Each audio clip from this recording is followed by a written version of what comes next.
गजा में 6 बंधकों के शव बरामद हुए हैं। एक सुरंग से बरामद किए गए हैं ये शव।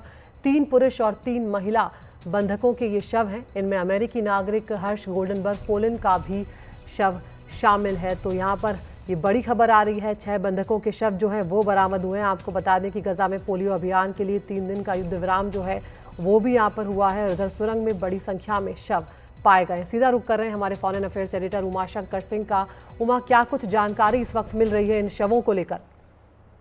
जी देखिए, आईडीएफ की तरफ से जो जानकारी दी गई उसके मुताबिक जब बंधकों से तकरीबन 1 किलोमीटर दूर आईडीएफ थी उनको छुड़ाने की कोशिश कर रही थी, उस दौरान जो है वो हमास के लोगों ने इन 6 बंधकों की जो हत्या है वो कर दी गई है। ये आईडीएफ की तरफ से दावा किया गया है।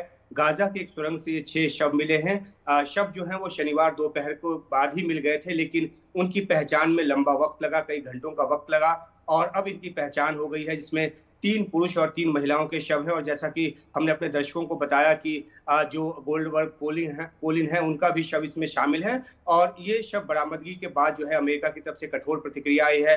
व्हाइट हाउस की तरफ से बयान जारी किया गया है। राष्ट्रपति जो बाइडेन ने भी बयान जारी किया है और उपराष्ट्रपति कमला हैरिस ने भी बयान जारी कर सीधे तौर पर इसके लिए हमास को जिम्मेदार ठहराया और कहा है कि और ज्यादा अमेरिकियों के खून से हमास के जो हाथ हैं वो रंग गए हैं, जिन्होंने 7 अक्टूबर को 1200 इजरायलियों की हत्या की थी। तो एक कठोर प्रतिक्रिया अमेरिका की तरफ से आई है। लेकिन दूसरी तरफ बंधकों के शव की बरामदगी की सूचना मिलने के बाद जो बंधकों के जो परिजन हैं उनमें भारी रोष है और उन्होंने आज रविवार के दिन भारी प्रदर्शन का ऐलान किया है, क्योंकि उनको लगता है कि जो नेतन्याहू की सरकार है वो जानबूझ के बंधक समझौता नहीं होने दे रही, उसको टालती रही है।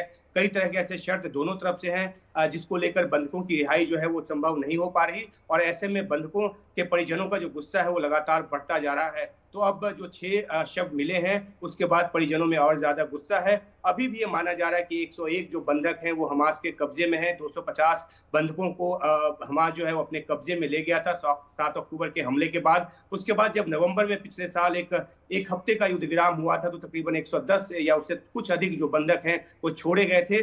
130 की तादाद थी बंधकों की, लेकिन कई बंधकों के जो शव पहले भी मिले हैं और अब 6 शव मिले हैं। उसके बाद ये माना जा रहा है कि 101 बंधक अभी भी हमास के कब्जे में है। हालांकि उनकी स्थिति क्या है ये हमास की तरफ से भी साबित जाहिर नहीं किया गया है, लेकिन ये एक बड़ी बात है कि एक साथ 6 बंधकों के शवों का मिलना और उसके बाद इजराइल में एक गुस्से का माहौल है और कैबिनेट के डिसीजन को दोषी माना जा रहा है कि बंधकों की रिहाई नहीं हो पा रही। तो एक जो सीज फायर की जो बात जो पर्दे के पीछे लगातार चलती रही है, अलग अलग देशों के मध्यस्थता में वो जो है वो अंतिम रूप नहीं ले पाया है। लेकिन इस बीच 6 बंधकों के शव की बरामदगी के बाद और ज्यादा इस मामले के तूल पकड़ने की आशंका जो है वो जताई जा रही है।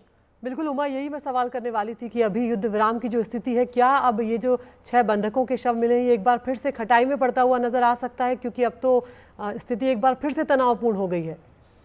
जी बिल्कुल अदिति, देखिए जो युद्ध विराम समझौता है वो पहले ही खटाई में पड़ चुका है, क्योंकि इजराइल अपनी शर्तों पे अड़ा हुआ है कि हमास के पूरी तरह से खात्मे के पहले न तो युद्ध खत्म होगा और न ही गाजा से इजरायली सैनिकों की वापसी होगी। दूसरी तरफ हमास जो है वो इस शर्त पे अड़ा हुआ है कि जब तक बंधक तब तक नहीं छोड़े जाएंगे जब तक कि पूर्ण युद्ध विराम ना हो और जो इजरायली सैनिक हैं वो गाजा ना छोड़े। इसके अलावा ये भी है कि दक्षिणी गाजा में जो लोग हैं, लाखों लोग हैं, उनको उत्तरी गाजा जाने दिया जाए। तो कई तरह की शर्तों में पड़कर कोई भी युद्ध विराम समझौता जो है वो अभी तक हो नहीं पाया है। यहाँ तक कि अमेरिकी राष्ट्रपति जो बाइडेन ने जो 3 स्तरीय सूत्र समझाया था, बताया था, उस पर भी कोई बात नहीं बन पाई। तो अब जबकि ये समझौता नहीं हो पा रहा और ऐसे में जब 6 और शव मिले हैं तो बाकी बंधकों को छुड़ाने के लिए इस बात की संभावना है कि आईडीएफ अपने ऑपरेशंस और ज्यादा तेज करेगी। और जैसा कि आज भी जानकारी दी गई है कि वो बंधकों के पास पहुंच गए थे, 1 किलोमीटर दूर थे और इससे पहले कि बंधकों को छुड़ाने के लिए अंतिम कार्रवाई वो करते, हमास ने उनकी हत्या कर दी। तो ये एक और ज्यादा बड़ा उकसावे वाला कदम जो है वो हमास की तरफ से किया गया है। अगर हमास ने बंधकों की, क्योंकि हमेशा हमास ये कहता रहा है कि जब आईडीएफ जो है उसकी तरफ से हमला होता है तो उसकी जद में आकर भी जो बंधक हैं उनकी जान जाती है, लेकिन ये हमास की तरफ से दिया जाने वाला तर्क है। दूसरी तरफ ये है कि बंधकों को एक ह्यूमन शील्ड के तौर पर भी हमास इस्तेमाल करता रहा, खासतौर पे याहिया सिनवार जिस तरह से तुरंत बदल कर छिपता रहा है, वो अपने आसपास कुछ बंधकों को मानव ढाल के तौर पे बना के रखता है। इस तरह की जानकारी भी आई है। तो इजराइल के अपने तर्क हैं, हमास के अपने तर्क हैं, लेकिन 6 शवों की बरामदगी, 6 बंधकों के शव की बरामदगी जो है वो इस युद्ध को और ज्यादा तेज करेगी, इस बात की पूरी आशंका है। अदिति। बहुत बहुत शुक्रिया उमाशंकर इस तमाम जानकारी के लिए। तो गजा में 6 बंधकों के शव बरामद हुए हैं और कहीं ना कहीं युद्ध विराम जो है एक बार फिर से यहाँ पर खटाई में पड़ सकता है।